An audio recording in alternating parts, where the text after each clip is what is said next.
ഓം ശ്രീ ഗുരുഭ്യോ നമഃ. ഓം ശ്രീ പരമാത്മനേ നമഃ. ഓം ശ്രീ ലളിതാംബികായൈ നമഃ. ഓം നമോ നാരായണായ. ഓം നമോ ഭഗവതേ വാസുദേവായ.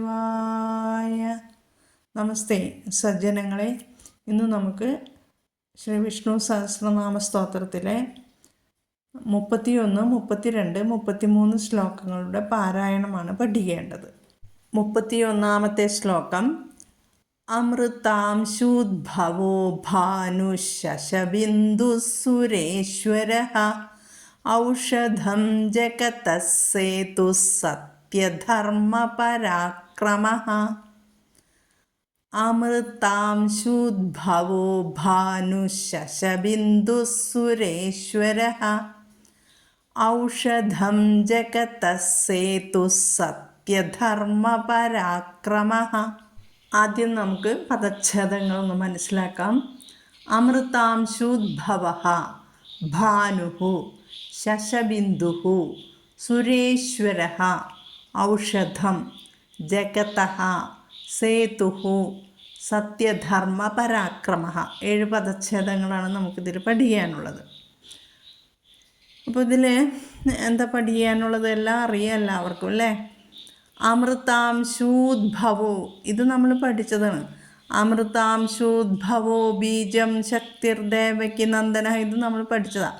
അമൃതാംശൂദ്ഭവഃ അല്ലേ. അപ്പോൾ അമൃതാംശു ഉദ്ഭവഃ, അമൃതാംശൂദ്ഭവഃ കേട്ടോ, ശ്രദ്ധിക്കണം. അമൃതാംശൂദ് എന്ന് പറയണം. അമൃതാംശൂദ്ഭവോ ഭാനുഃ അല്ലേ. അമൃതാംശൂദ്ഭവഃ, പിന്നെ ഭാനുഃ, വിസർഗം കഴിഞ്ഞിട്ട് ഭാനുഃ എന്ന് വന്നിരിക്കുന്നു, അതുകൊണ്ട് അവിടെ ഓ വന്നിരിക്കുന്നു. അമൃതാംശൂദ്ഭവോ ഭാനുഃ. ഇനി ഭാനു കഴിഞ്ഞിട്ട് എന്തുണ്ട്? ഭാനുഃ വിസർഗം കഴിഞ്ഞിട്ട് ശശബിന്ദു എന്നാണ്. അപ്പം ഷാ വന്നു. വിസർഗം കഴിഞ്ഞിട്ട് ഷാ വന്നല്ല, അവിടെ ഷേജുല്ല, അല്ലെങ്കിൽ ഷാന്ന് ഇരട്ടിക്കുക. ഭാനു ശശബിന്ദു സുരേശ്വരഃ. ബിന്ദു കഴിഞ്ഞിട്ടോ വിസർഗം കഴിഞ്ഞിട്ട് സുരേശ്വരഃ സാ വന്നിരിക്കുന്നു. അതേ നിയമം തന്നെ. അപ്പോൾ ഇവിടെ സാ വന്നതുകൊണ്ട് സേജുല്ല. ശശബിന്ദു സുരേശ്വരഃ കേട്ടോ. അപ്പോൾ ഒന്നും കൂടി ചൊല്ലിത്തരാം. അമൃതാംശൂദ്ഭവോ ഭാനു ശശബിന്ദു സുരേശ്വരഃ ഔഷധം അധം ഘോഷം ജഗതസ്സേതു സത്യധർമ്മപരാക്രമഃ. ജഗതസ് വിസർഗം കഴിഞ്ഞിട്ട് സേതു വന്നതുകൊണ്ട് സാ വന്നതുകൊണ്ട് അവിടെ സേജുല്ല. ജഗതസ് താ പറയണം കേട്ടോ. ജഗതസ്സേതുസ്, അവിടെയും സാ വന്നു. സത്യധർമ്മേല സാ വിസർഗം കഴിഞ്ഞിട്ട് വന്നു, അവിടെയും സേജുല്ല. പരാക്രമഃ, ഇത്രയേ ഉള്ളൂ, അധികം വിഷമില്ല അല്ലേ. ശ്ലോകം ഒന്നും കൂട്ടിയും പാരായണം ചെയ്തു തരാം. അമൃതാംശൂദ്ഭവോ ഭാനു ശശബിന്ദു സുരേശ്വരഃ ഔഷധം ജഗതസ്സേതു സത്യധർമ്മപരാക്രമഃ. ഇനി അടുത്ത ശ്ലോകം 32-ാമത്തെ ശ്ലോകം. ഭൂതഭവ്യഭവന്നാഥഃ പവനഃ പാവനോ നലഃ കാമഃ കാമകൃത് കാന്തഃ കാമഃ കാമപ്രദഃ പ്രഭുഃ. ഇതിലെ പദച്ഛേദങ്ങൾ നമുക്കൊന്ന് ശ്രദ്ധിക്കാം.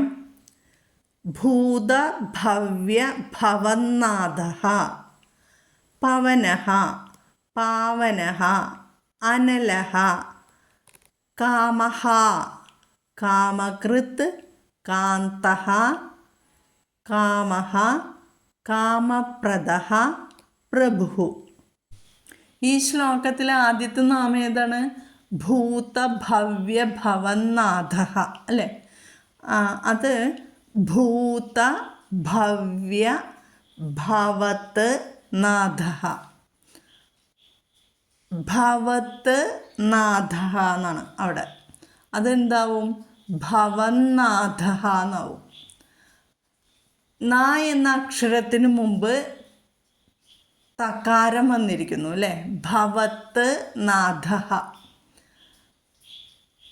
ഇത് സന്ധികൾ 3 വിധമുണ്ട്. അതായത് സ്വരസന്ധി, വ്യഞ്ജനസന്ധി, വിസർഗസന്ധി. നമ്മൾ വിസർഗസന്ധി കുറേ അധികം പറഞ്ഞു തന്നു, പഠിച്ചു അല്ലേ. ഇത് സ്വരസന്ധിയിൽ വരുന്നതാണ്. സ്വരസന്ധിയല്ല, വ്യഞ്ജനസന്ധിയിൽ വരുന്നതാണ്. സ്വരാക്ഷരങ്ങൾ കൂടിച്ചേരുമ്പോൾ മാറ്റങ്ങൾ വരും. അതിനാണ് ഈ സ്വരസന്ധി എന്ന് പറയുന്നത്. ഇപ്പോൾ ആ പ്ലസ് ആ, ഇ പ്ലസ് ഈ, ഉ പ്ലസ് ഊ.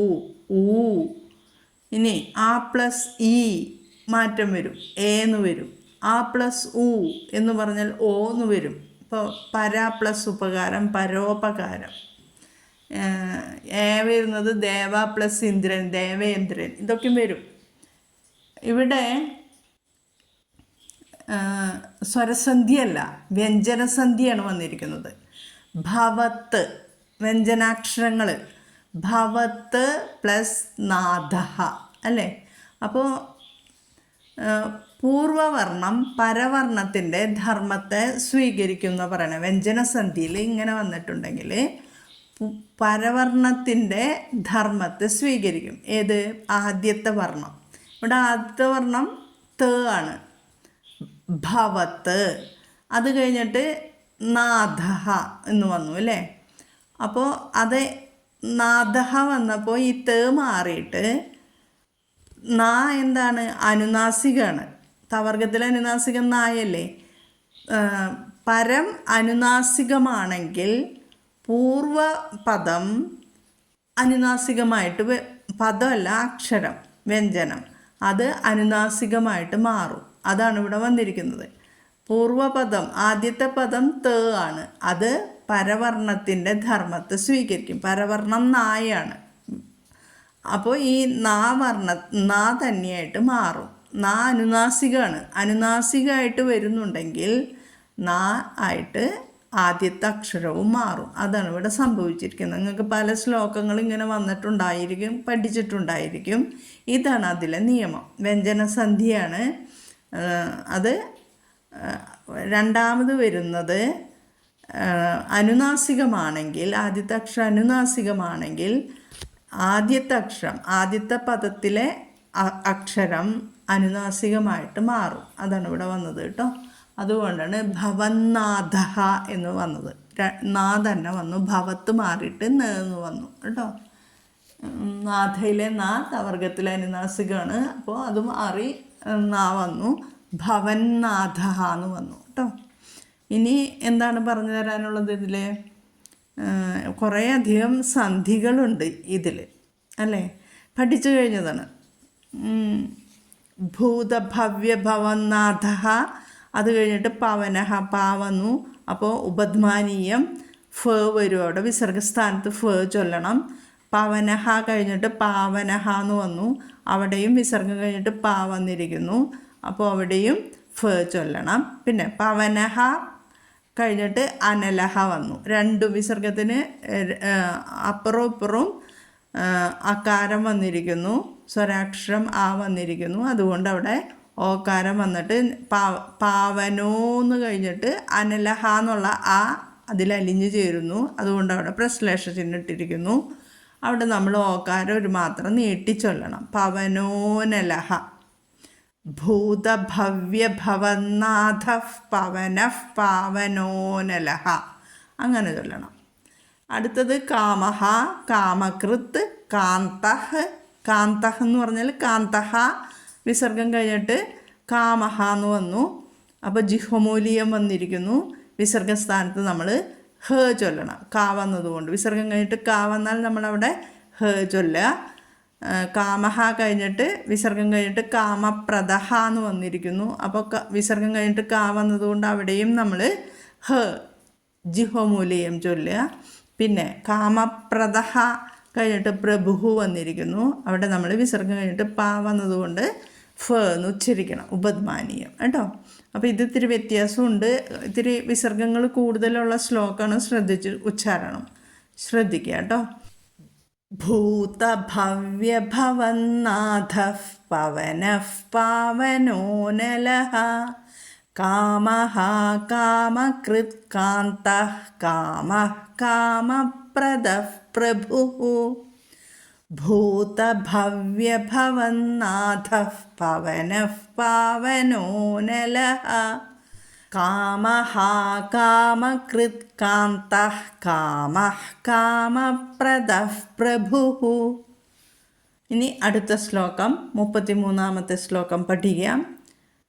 യുഗാദികൃദ്യുഗാവർത്തോ നൈകമായോ മഹാശനഃ അദൃശ്യോ വ്യക്തരൂപശ്ച സഹസ്രജിദനന്ദജിത്.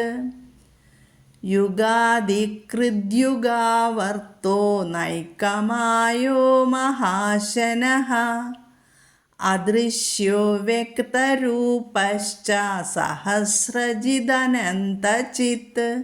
ഇവിടെ സഹസ്രജിത് അനന്തജിത്ത്, അവിടെ ജിത് എന്നുള്ളത് ജിത്തെന്നും ഒരു വ്യത്യാസമുണ്ട്, ത വരും. അത് പറഞ്ഞു തരുന്നുണ്ട് അവിടെ കേട്ടോ. ഇതിലെ പദച്ഛേദം എന്താണ് അതൊന്ന് ശ്രദ്ധിക്കാം. യുഗാദികൃത്ത്, യുഗാവർത്തഃ, നൈകമായഃ. നൈകമായഃ എന്നുള്ളതിന് പദച്ഛേദം വരുന്നുണ്ട്. ന ഏക മായഃ കേട്ടോ, അങ്ങനെയുണ്ട്. പക്ഷേ നാമം വരുമ്പോൾ നൈകമായഃ എന്ന് വരും. നൈകമായഃ അത് ന ഏക, ഇവിടെ സ്വരസന്ധി വരുന്നതാണ്. ആയും ഏയും കൂടി ചേർന്നിട്ട് ഐ എന്ന് വരും. ന ഏക, ന എന്ന് പറഞ്ഞാൽ ന പ്ലസ് ആ ന, അവിടുത്തെ ആയും ഏകമായയിലെ ഏയും കൂടി ചേർന്നിട്ട് ഐ, അതുകൊണ്ടാണ് ന പ്ലസ് ഐ നൈകമായോ മായഹ എന്ന് പറയുന്നത് കേട്ടോ. സ്വരസന്ധിയാണ് നൈകമായഹ. അടുത്തത് മഹാശനഃ, അദൃശ്യഃ, വ്യക്തരൂപഃ, സഹസ്രജിത്ത്, അനന്തജിത്ത്. ഇത്രയാണ് ഇതിലെ പദച്ഛേദങ്ങൾ. ശ്ലോകങ്ങൾ ഒന്നും കൂടി ചൊല്ലിത്തരാം. യുഗാദികൃദ്യുഗാവർത്തോ, ഇവിടെ കൃത്ത് യുഗാദി കൃത്ത് എന്നല്ലേ പറഞ്ഞത്, ത ആണ് അല്ലേ. യുഗാദികൃത്ത് പല പ്രാവശ്യം പറഞ്ഞു തന്നിട്ടുണ്ടത്. യുഗാദികൃത്ത്, പിന്നെ യുഗാവർത്തോ, യുഗാവർത്തഃ, രണ്ട് പദങ്ങൾ തമ്മിൽ കൂടിച്ചേരുന്നത്. യുഗാദികൃത്ത് യുഗാദിവർത്തഃ.